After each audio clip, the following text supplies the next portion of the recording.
व्यथा कहब कि यहाँ के मैया सबटा ता जानै छी, फिर बीच भंवर में छोड़ी कमा अहाँ कतऽ नुकायल छी।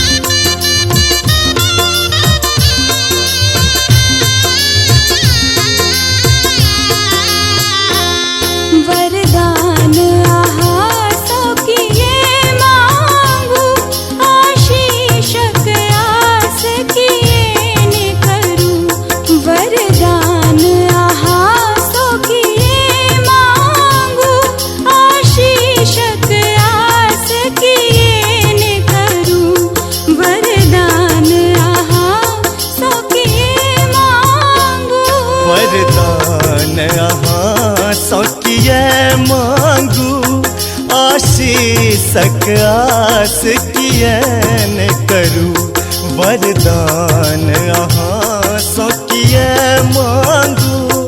आशीषक आस किए न करूं, वरदान अहाँ सो किए मांगू।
वरदान अहाँ सो किए मांगू, आशीषक आस किए न करूं, वरदान अहाँ सो किए मांगू।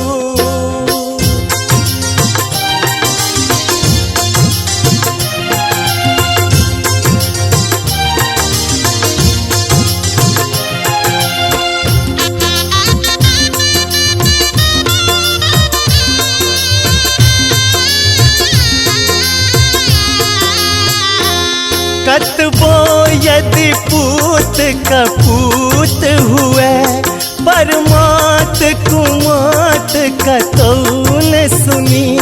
कतबो यदि पूत कपूत हुए, परमात कुमात कतौ न सुनी। यदि मात कुमात हुए त कहू, फिर ममता नाम कथी लधरू। वरदान अहाँ सो किए मांगू, आशीषक आस किए न करूं। वरदान अहाँ सो किए मांगू, आशीषक आस किए न करूं।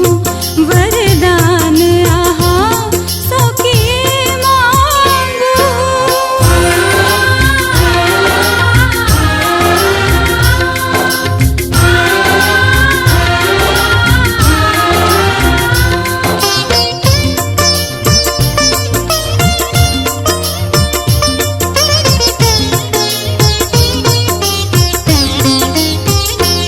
हम बाट बहुत भुतलाए गेलों, आ बीच भंवर में भटक गेलों। हम बाट बहुत भुतलाए गेलों, आ बीच